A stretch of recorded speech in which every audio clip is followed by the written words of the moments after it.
성부와 성자와 성령에 대한 그런 내용 가운데 계속 반복되는 것이 있는데, 그것은 믿는다라는 그런 단어입니다. 나는 어떠한 것을, 이것을 믿는다라는 그 단어가 계속해서 반복되고 있습니다. 내가 믿는다라는, I believe라는 이 말은 단지 말로만 하는 것이 아니고 나의 의지와 나의 결단과 나의 감정이 함께 가는 것입니다. 이것이 나의 뜻이고 나의 마음이고 나의 결단입니다라는 그런 고백이 우리가 사도신경을 할 때마다 그 가운데 같이 가야 하는 것임을 우리가 믿는다라는, 나는 믿습니다라는 이 고백을 통해서 우리가 알 수 있습니다. 지난 시간에는 전능하신 하나님, 천지를 만드신 하나님, 그리고 바로 그 하나님이 우리의 아버지 되신다라는 것을 우리 사도신경 첫 부분을 통해서 우리가 살펴보았습니다. 다른 하나님이 아니고 성경에 계시된 그 하나님을 나는 믿는다는 그 뜻이 무엇인지 지난 시간에 살펴보았습니다. 오늘은 이어서 이 사도신경에 나오는 예수님에 대한 그런 고백을 우리가 살펴보도록 하겠습니다. 그 고백이 그 외아들 우리 주 예수 그리스도를 믿사오며 라는 그 부분입니다. 이 고백 가운데 예수님이 누구신지, 예수님이 어디에서 오셨는지, 그리고 예수님께서 왜 오셨는지에 대한 그러한 설명이 나옵니다. 오늘 우리가 함께 읽은 마태복음 16장 13절부터 16절을 보면 예수님께서 제자들을 데리시고 가이사랴 빌립보 지방에 가셨을 때 제자들에게 한 가지 그 질문을 던지십니다. 그 질문은 사람들이 나를 누구라 하느냐라는 것이었습니다. 제자들은 다양한 그런 사람들의 대답을 예수님께 말씀드립니다. 예수님, 사람들은 예수님을 세례 요한이라고도 하고 엘리야라고도 하고 에레미야, 그리고 또 어떤 이들은 선지자 중에 하나라고 합니다 라고 예수님께 제자들이 보고를 합니다.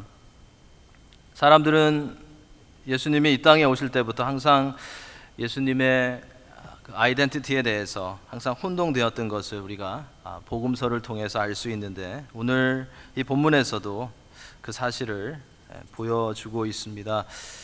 이렇게 제자들을 통해서 여러 사람들의 의견을 들으신 예수님께서는 우리가 다 아는 질문이죠. 그러면 너희는 나를 누구라 하느냐? 라는 질문을 제자들에게 던지십니다. 사람들은 그렇게 이야기하는데, 그러면 너희는 나를 누구라 하느냐? 여러분들이 오늘 우리가 읽은 그 말씀처럼 그 당시에 예수님과 함께 계셨다면 이 질문에 대해서 어떻게 대답하시겠습니까? 예수님은 여러분들에게 누구십니까? 그 당시에 많은 사람들은 예수님의 정체성에 대해서, 예수님의 아이덴티티에 대해서 잘 알지 못했지만, 감사하게도 우리는 이제 성경을 통해서, 구약과 신약을 통해서 예수님에 대한 큰 그림을 볼 수 있고, 그리고 믿음의 선배들이 잘 정리해 놓은 사도신경을 통해서 예수님이 누구신지 우리는 잘 알 수 있습니다. 예수님이 세례 요한이 아니라, 예수님이 엘리야가 아니라, 에레미야가 아니라, 선지자 중에 하나가 아니라 예수님은 그리스도시고 하나님의 아들이시고 우리의 주시라는 것을 우리는 알 수 있습니다. 사도신경은 세 부분으로 나누어진다고 지난 시간에 말씀드렸습니다. 하나님 아버지와 아들 예수 그리스도와 성령을 설명하는 그 세 섹션으로 나누어져 있습니다. 그 가운데 우리가 보고 있는 예수님에 대한 이 부분이 가장 긴데, 이것은 예수님이 우리의 믿음의 핵심이 된다는 것과 예수님을 바르게 이해할 때만 우리가 하나님과 성령에 대해서 바르게 알 수 있다라는 것을 말해주고 있는 것 같습니다. 영어로 보면 이 사도신경이 보통, 제가 세어보진 않았지만 110개의 그런 단어로 되어 있다고 합니다. 그 중에서 70개의 단어가 예수님을 설명하는, 또 예수님과 연관되는 그런 부분이라고 합니다. 성경의 주제와 기독교 신앙의 핵심이 예수 그리스도시라는 것을 사도신경은 잘 정리해서 우리에게 보여주고 있습니다. 우리가 2차적인 그런 문제에 대해서는 조금 미스테이크를 하고 틀려도 큰 문제가 되지 않고 우리는 그리스도인이 될 수 있습니다. 그런데 예수님에 대해서 틀리면, 성경에서 말하는 예수님에 대해서 다른 의견을 우리가 갖고 있으면 우리는 진정한 그런 그리스도인이 될 수 없습니다. 이단이 될 수밖에 없고, 또 우리가 진정으로 성경에서 말하는 예수님을 믿는다라고 그렇게 고백할 수가 없습니다. 그만큼 예수 그리스도에 대해서 바로 알고 바른 고백을 하는 것이 중요하다는 것입니다. 우리의 예수님에 대한 고백은 어린아이들이 고백하는 것처럼, 어린아이들이 잘 쓰는 그런 표현이 있죠. 예수님이 내 마음에 있습니다 라는 그런 표현을 잘 쓰는데, 우리의 예수님에 대한 고백은 어린아이들이 쓰는 예수님이 내 마음에 있다라는 그 고백보다는 더 확실하고 정확한 그런 고백이 되어야 할 것입니다. 그것이 사도신경에 나오는 그 외아들 우리 주 예수 그리스도를 믿습니다라는 그런 고백인 것입니다. 이처럼 기독교의 믿음은, 우리의 믿음은 우리에게 말씀을 통해서 계시되고 사도신경에 정리된 그 외아들 우리 주 예수 그리스도를 믿는 것에서부터 시작이 됩니다. 우리가 그 외아들 우리 주 예수 그리스도를 믿는다라는 것을 네 부분으로 이렇게 나누어서 생각해 볼 수가 있습니다. 그 외아들 우리 주 예수 그리스도를 믿는다는 것은 나는 예수님을 믿는다는 그런 고백입니다. 나는 예수님이 그리스도이신 것을 믿는다라는 고백입니다. 나는 예수님이 하나님의 외아들이신 것을 믿는다는 고백이고, 그리고 나는 예수님이 나의 주인이라는 것을 믿는다는 그런 고백이 되는 것입니다.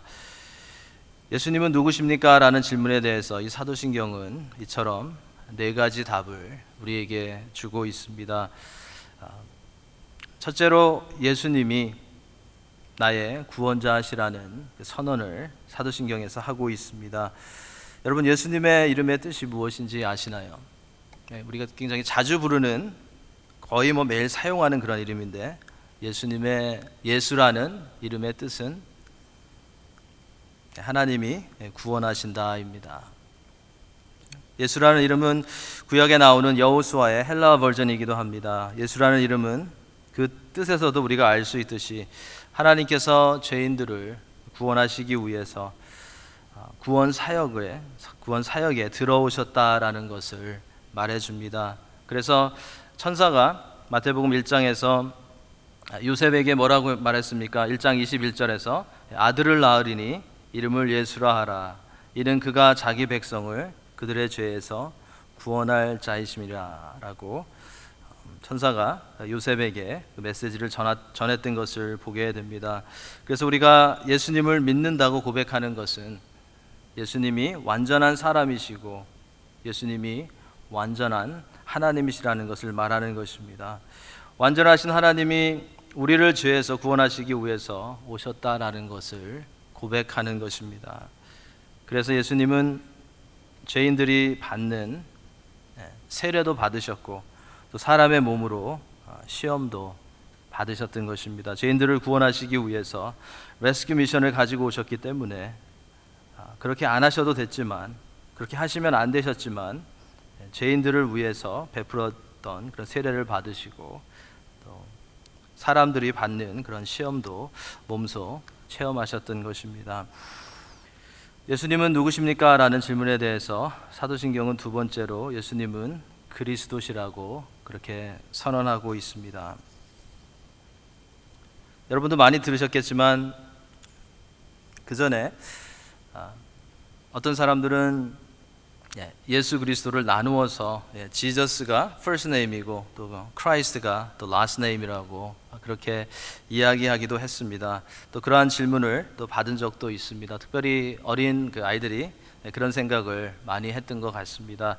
그런데 예수님이 first name이고 그리스도가 last name이 아니고, 그리스도는 가족 이름이 아니고 타이틀입니다.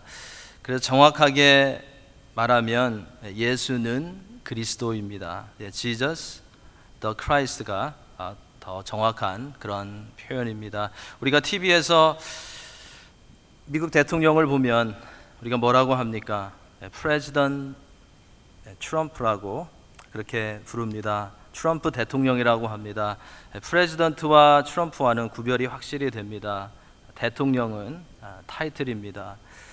이 타이틀은 그가 어떤 위치에 있는지 그리고 어떤 일을 하는지 우리에게 말해줍니다. 이와 같이 그리스도도 타이틀입니다. 예수님이 어떠한 분이신지 어떤 일을 하시는지 어떤 위치에 있는지 우리에게 가르쳐주는 그런 타이틀입니다. 그리고 그 뜻은 메시아 또는 기름 부음을 받은 자라는 그런 의미를 가지고 있습니다. 구약에서 제사장과 선지자와 왕들은 하나님을 위한 어떠한 그런 일들을 시작할 때 기름 부음을 받았습니다.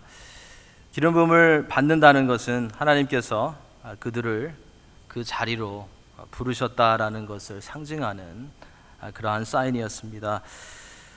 예수님을 그리스도라고 기름 부음을 받은 자라고 하는 것은 예수님은 하나님께서 하나님의 백성들을 구원하시고 세상에 구원을 주시기 위해서 보내시기로 약속하신 분이시라는 것을 우리에게 말해줍니다. 우리를 죄인들을 하나님께로 인도하시기 위해서 하나님께서 보내신 분이시라는 것입니다. 구약에 보면 그리스도에 대한 메시아의 오심에 대한 많은 약속의 말씀들이 기록되어 있습니다. 창세기부터 보면 3장 15절에 여자의 후손으로 오신다라는 말씀이 기록되어 있고, 또 창세기 12장에 가서는 아브라함의 자손으로, 그리고 49장에 가서는 유다의 자손, 또 사무엘하 7장에 와서는 다윗의 자손, 또 우리가 잘 아는 이사야서 7장에서는 처녀가 잉태하여 아들을 낳으리니 그 이름을 임마누엘이라 하라라는 말씀이 있습니다. 미가서에 가서는 베들레헴에서 그리스도가 메시아가 태어나신다라는 그런 말씀이 있습니다. 누가 역사 가운데 이 모든 예언대로 성경에서 말하는 예언 그대로 맞는 사람이 있겠습니까? 처음 몇 개는 아마 많은 사람들이 맞을 수 있겠지만 구약에 예언된 이러한 수많은 예언 그대로 맞는 분은, 그대로 성취된 분은 역사 가운데 오직 한 분, 예수 그리스도 뿐이십니다. 예수님은 누구이십니까? 라는 질문에 대해서 사도신경은 세 번째로 예수님은 하나님의 외아들이라고 그렇게 선언하고 있습니다. 그 외아들 예수 그리스도라는 이 표현은 하나님과 예수님의 관계를 말해줍니다. 예수님이 하나님과 어떤 관계 가운데 있나를 말해줍니다. 예수님을 하나님의 외아들이라고 부르는 것은 하나님과 아들이 같은 그런 네이처를 가지고 있다라는 것을 우리에게 말해줍니다. 빌립보서에서는 본체라고 그렇게 설명하고 있습니다. 예수님께서도 요한복음 10장 30절에서 나와 아버지는 하나라고 그렇게 말씀하셨습니다. 여기에서 우리가 삼위일체를 생각해 볼 수 있습니다. 요즘 많은 사람들은 또 때로 몇몇의 신학자들과 자유주의의 그리스도인들은 예수님과 하나님이 하나이다라는 것을 받아들이지 않고 그 사실을 디나이하려고 노력하고 있습니다. 그런데 그 진리가 그들이 받아들이지 않는다고, 그들이 디나이한다고 달라지는 것은 아닙니다. 그들은 그리스도는 그리스도인데 하나님은 아니시라고 그렇게 주장을 합니다. 그들은 예수님이 세상에서 좋은 그런 롤마들이었지만, 좋은 선생님이었지만 하나님은 아니라고 그렇게 말합니다. 그들은 예수님은 70% 정도 하나님이시고 30% 정도 사람이셨다고 또 그렇게 주장합니다. 하지만 성경이 가르쳐주는 것은 예수님은 100% 하나님이시고 100% 우리와 같은 사람이시라는 것입니다. 100% 하나님이신데 우리의 죄값을 지불하시기 위해서, 우리를 죄에서 구원하시기 위해서, 십자가를 지시기 위해서 완전한 그런 인간의 몸으로 이 땅에 오셨다는 것입니다. 그들은 예수님이 굿맨이라는 것은 인정하는데, 선한 일을 했다는 것은 인정하는데, 하나님께서 보내신 하나님의 아들이라는 것은 인정할 수 없다는 것입니다. 예수님은 누구십니까? 라는 질문에 대해서 사도신경은 네 번째로 예수님은 우리의 주라고 그렇게 선언하고 있습니다. 사도신경에서 예수님께 주어진 그런 마지막 타이틀이 우리의 주라는 것입니다. 이 주는 군주 또는 주인이라는 그러한 뜻입니다. 그래서 우리가 예수님을 우리의 주인이라고 할 때는, 우리의 주인이라고 부를 때는 예수님이 우리의 모든 삶을 다스리시고 통치하시는 그런 분이시라는 것을 고백하는 것입니다. 우리의 삶 가운데 언제라도 예수님이 들어오셔서 간섭하실 수 있고 우리를 이끄실 수 있는 분이시라는 것을 고백하는 것이 롤드라는 우리의 주인이라고 고백하는 것입니다. 초대 교회 시대 때 통치하던 이 로마 정부는 로마 제국에 흩어져 있는 사람들이 종교를 가지면 굉장히 캄다운해지고 또 그들이 문제들을 덜 일으킨다라는 것을 보면서 그들의 종교를 그들이 간직할 수 있도록 그렇게 허락해 주었다고 합니다. 그런데 그 로마 정부가 요구하는 두 가지가 있었다고 합니다. 한 가지는 텍스를 내야 됐고, 세금을 반드시 내야 했고, 또 다른 하나는 모든 로마 제국의 사람들이 시저가 주인이다라는, 황제가 주인이라는 것을 인정하고 외치게 했다고 합니다.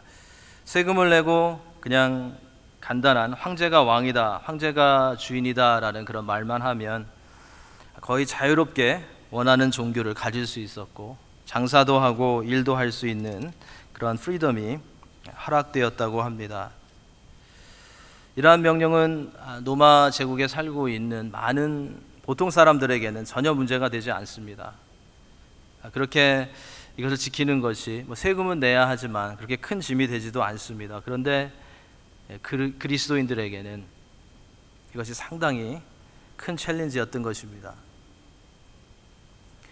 그리스도인들에게는 황제가 주인이 아니고 예수님이 주인이셨기 때문에 그들의 신앙의 고백을 바꿀 수가 없었습니다.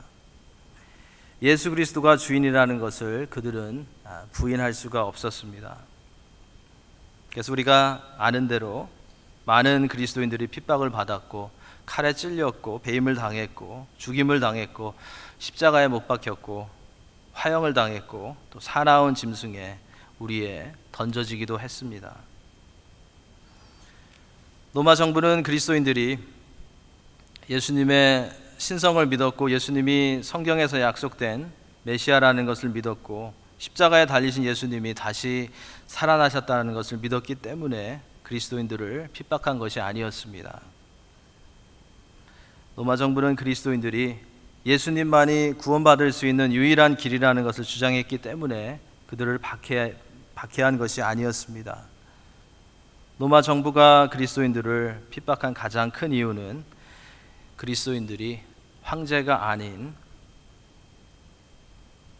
예수 그리스도만이 우리의 주인이라는 그런 선언을 했기 때문에, 그러한 고백을 했기 때문에 그들을 핍박하고 그들을 박해했던 것입니다.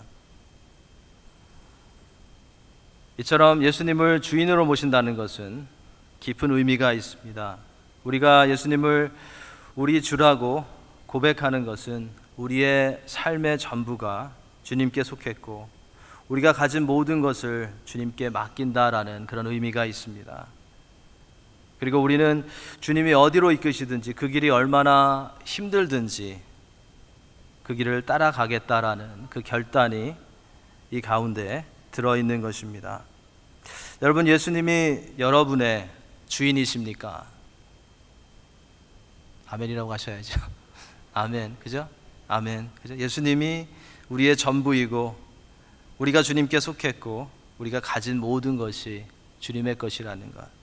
예수님이 우리의 주인이십니다.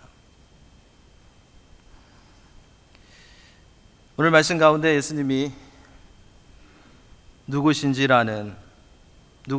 라는 그런 질문을 해보고 네 가지로 우리가 생각해 보았습니다. 예수님은 구세주,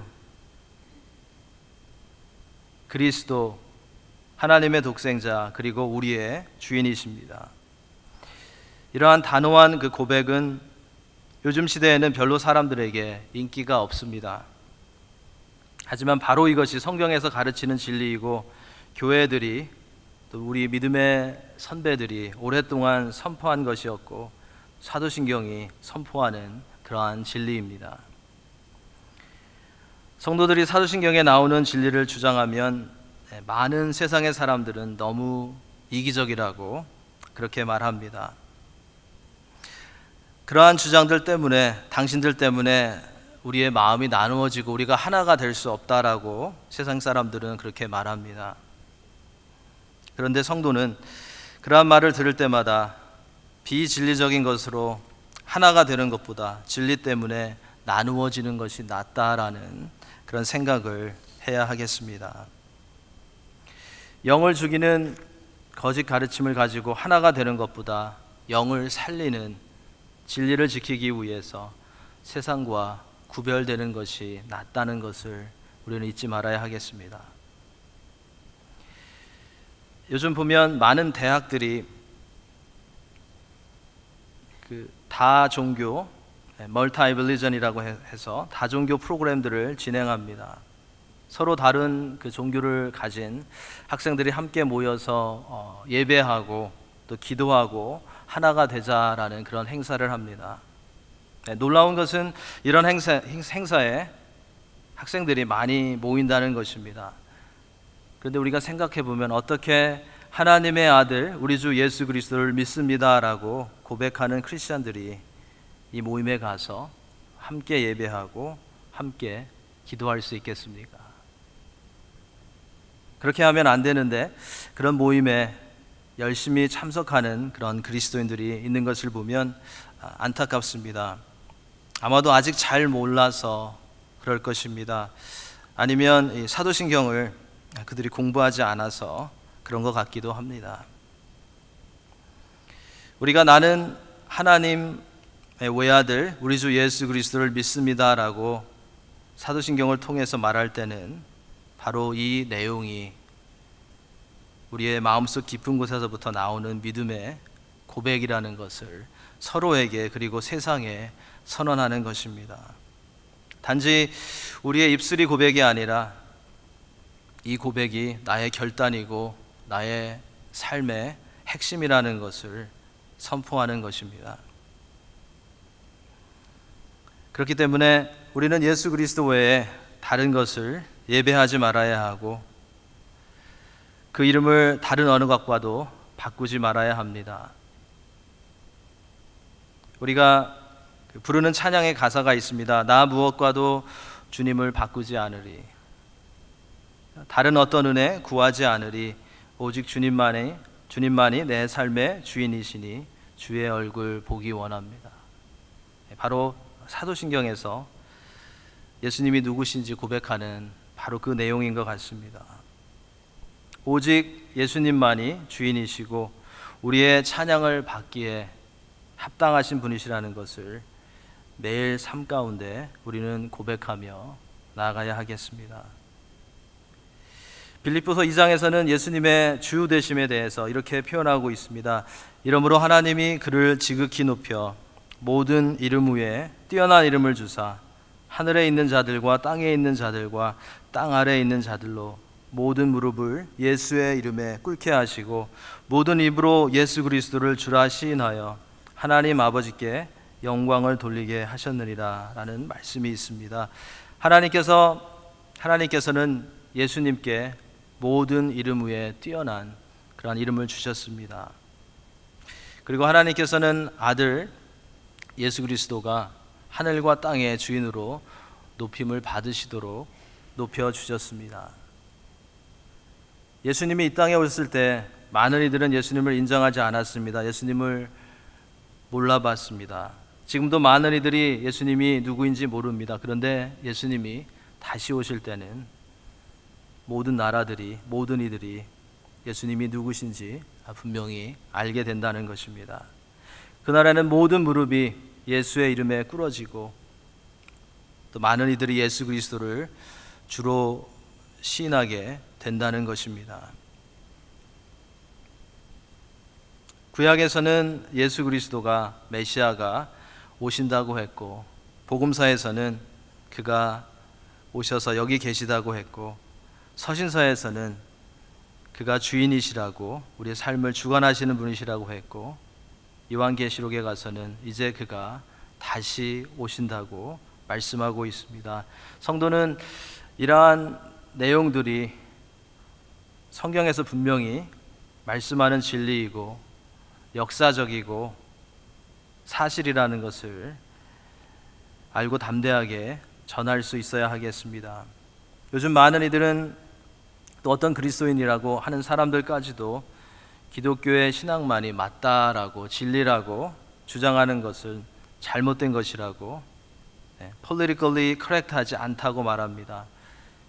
그런데 성도들은 진리에 대해서는 사람들을 두려워하거나 사람들의 편의를 생각해서 진리가 아니라고 그렇게 말할 수 없습니다. 타협할 수 없습니다. 예수님은 하나님의 말씀이 선포하는 대로 하나님의 독생자이시고 그리스도이시고 우리의 주인이시라는 것을 우리는 항상 기억해야 하겠습니다. 날마다 확신 가운데 오늘 우리가 읽은 말씀처럼 시몬 베드로가 고백했던 것처럼 주는 그리스도시요 살아계신 하나님의 아들이십니다라는 고백을 우리가 서로에게 할 수 있고, 또 세상에게 우리 삶을 통하여서 선포하며 하나님께 영광 돌릴 수 있는 우리 성도님들이 되시기를 예수님의 이름으로 축원합니다.